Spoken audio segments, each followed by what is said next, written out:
Hi students, welcome to week 4 of MGMT11109, Introduction to Management. Firstly, before we get started with the lecture materials for this week, I just want to comment on some great posts that people have been putting on the forums. Renee Williams had a great couple of questions about the perfect paragraph and my responses there, and also about the practical exercises question. That's really good work, Renee, and I've provided my comments there to Renee's question. And Diana in Mackay is trying to arrange groups to work on campus. So that's a great idea. If you're in Mackay, have a look at the forums. You might be able to link up with Diana's group and the other people in her group. And Rena, you've been doing some great work on the forums and providing some great information in response to your questions. If you can try and link those up with the questions from other students, you'll be able to share your ideas with them instead of creating a new discussion forum post each time for every activity. If you link it on to the activities for all the other students, then you'll see their points of view, and also they will see your very valuable points of view as well. Excellent. So let's get on with week 4's material, creating and sustaining commitment and cohesion. So this week we really want to talk about mentoring and developing others that you work with, primarily subordinates, and subordinates is a management term for any employees that you're responsible for as a manager. So mentoring is a skill that you need to develop, and certainly something that will help you become an excellent manager. So how does mentoring occur? Well, there's a 4-step process that they talk about in the prescribed text. It starts with performance planning, performance execution, performance assessment, and performance review. So you really want to plan out the performance that you're looking for with the subordinate, and talk to them about your expectations, and talk to them about what you think is important and the goals you have for their position and over the subsequent time period that you're talking about. Limiting it by time period and saying we're going to talk about the next 6 months or 3 months or 12 months will really help in developing a great performance plan for the employee or subordinate, and it should be done in consultation with them so that they have an input to the plan as well. Otherwise it's unlikely that they will adopt the outcomes that you unilaterally state to them. So it's very much a team approach, and it involves performance execution, monitoring that performance execution, then assessing that performance execution at the end. Another meeting, I would suggest, talking about the performance, and that should be very separate from the planning meeting for the next time period. And that performance review should take place in consultation with the employee, talking about wins and celebrating those wins, and talking about any deficient performance and how you're going to remedy that, and what are the actions that you think you can both take to make sure that that doesn't happen again. So part of that process of performance review and evaluation requires giving feedback. So these are some tips I suggest for giving feedback. Set an appointment and give the person time to prepare. Adopt a developmental perspective. So you're looking at what are the barriers that they see to providing the performance that you're looking for, and how can they help you develop a set of criteria for them that they can work with, and what training needs do they have. Conduct this feedback session in a private place. I would suggest closing the door of an office if you're having a performance review meeting or a performance evaluation. Be supportive and encouraging. This is about motivating people to succeed. You don't want to be very negative all the time about the performance. You want to make sure that they understand that you're on their side and that you want them to succeed in their role, because that helps you be a good manager. Focus on the behaviours you're looking for in the future, and spend less time talking about the past. Provide feedback on both positive and negative behaviours. So don't be frightened to address areas that need improvement, and we'll talk about conflict management a little bit later in the lecture today, about how to get positive outcomes from conflict management and how to manage conflict well. Describe the other person's behaviour and your perceptions of it using specific examples of behaviour that you've observed. So if you're talking to an employee about, watching YouTube videos at their desk, then it might be during work time then that are not related to work, then you're going to have to talk about those negative behaviours and try and understand why it's necessary for them to do that at work and how that can affect other people around them and the motivation of other people around them. So it's very important to talk about any negative behaviours and talk about how that's relevant to the position and what impacts it has on other team members and what impacts it has on the own person's performance and productivity. So some further guidelines for giving feedback: try to remain calm and emotionally neutral, be direct in your statements, and don't avoid the key issues. So good conflict management means that you don't avoid conflict and that when it is present it's managed well. Ask the other person to clarify, explain, change or correct behaviours for the next coming period, and be very positive about that next coming period and the exciting things that are coming up for this role. After giving feedback, give the receiver time to respond. Make sure that, after you've had your initial meeting, they can go away, think about what you've said and then come back. So a performance review can sometimes take possibly 3 meetings. An initial meeting, a meeting where you gain agreement at the second meeting, and then probably a very quick third meeting where you sign off and everyone agrees with what's written in the performance review. Use the opportunity to develop a joint action plan. It's really an action plan for you as well as the manager, as well as them as the subordinate, to try and develop the goals, develop the productivity in the position and get a great outcome for them and for you. Identify ways that you can contribute positively to improving the employee's behaviour. So it can be a bit of a feedback session for you as the manager as well about how you can change to develop motivation, develop productivity in your employee. And you must be able to accept that feedback as well and try to develop the strategy that's going to most succeed with the subordinate that you're doing the performance evaluation for or the performance review for.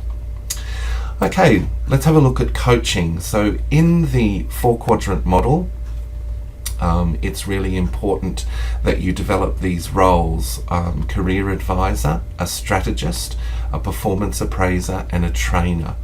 And these roles naturally fit with those areas in the CVF, those quadrants that we've seen before.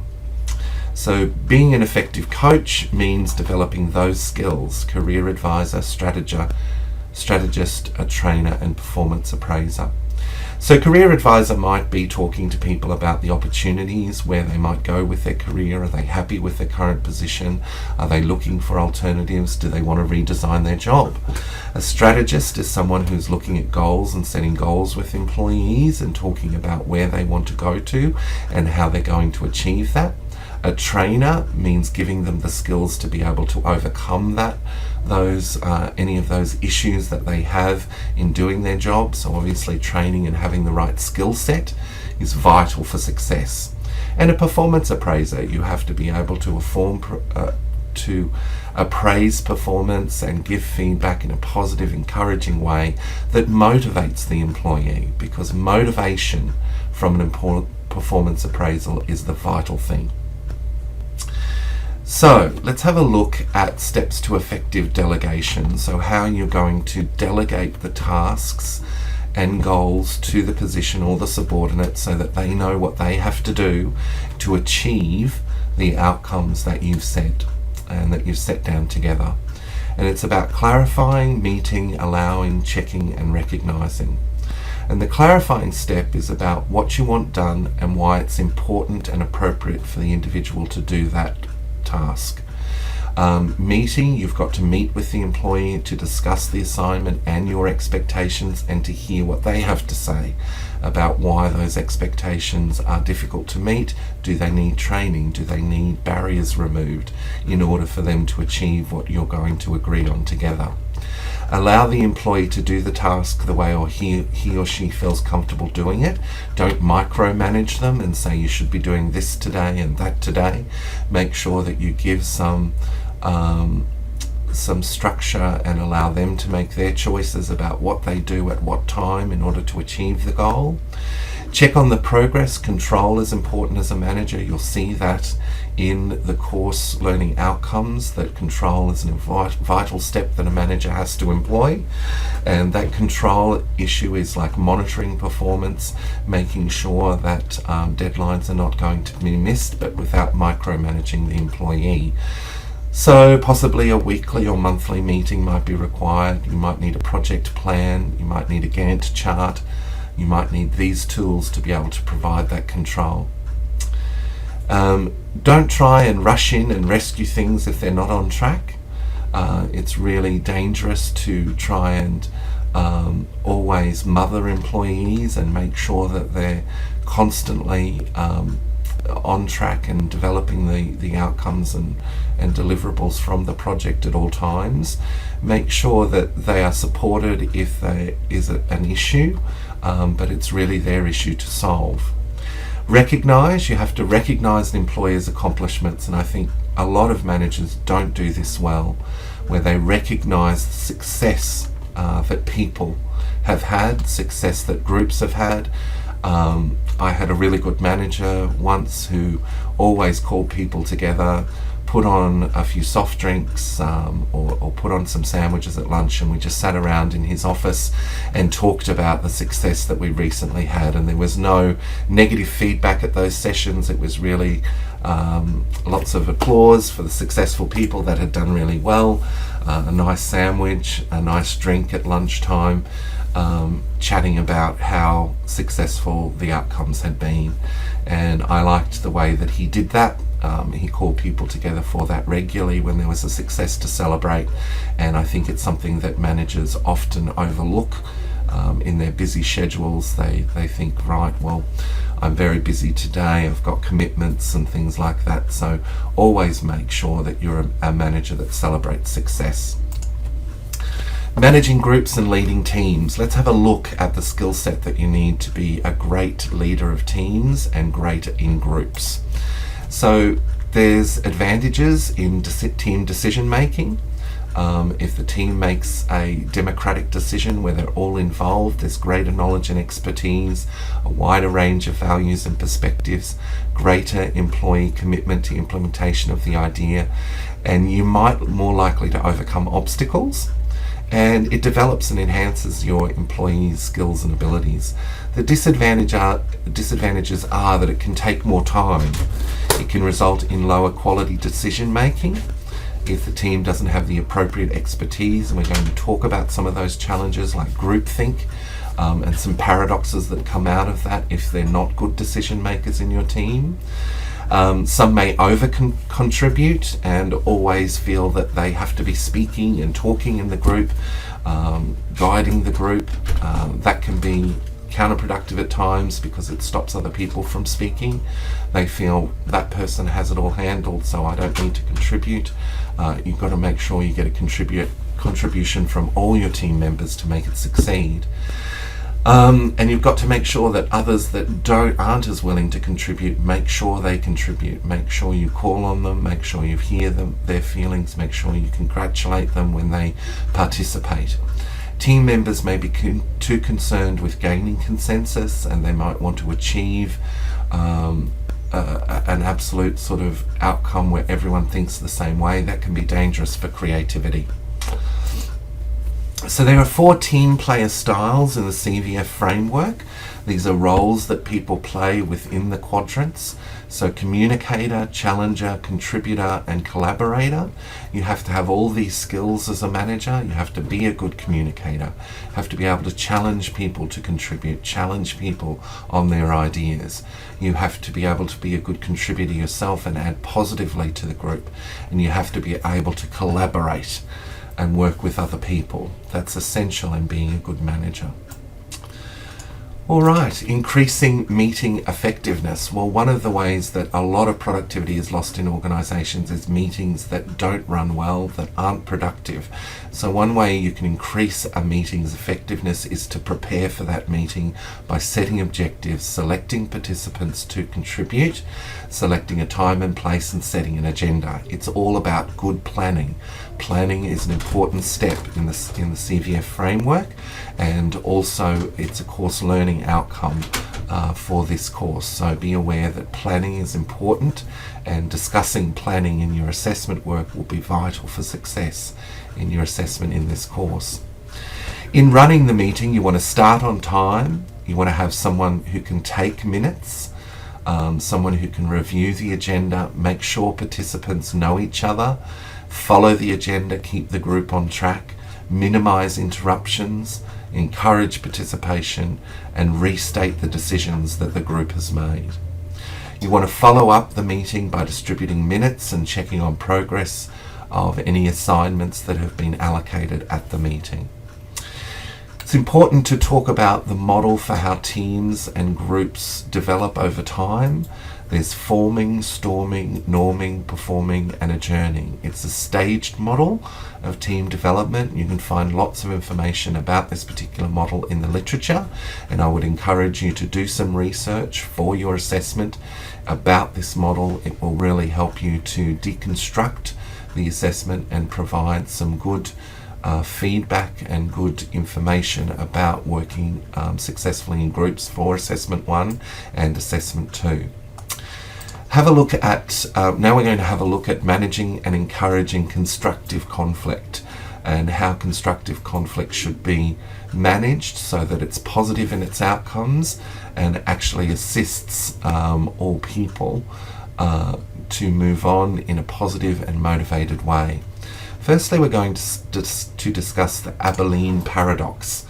And the Abilene paradox is where a group of people get together and collectively decide on a course of action that is counter to the preferences of all of the group or some individuals in the group. So you come up with an answer that most of the group actually don't agree with.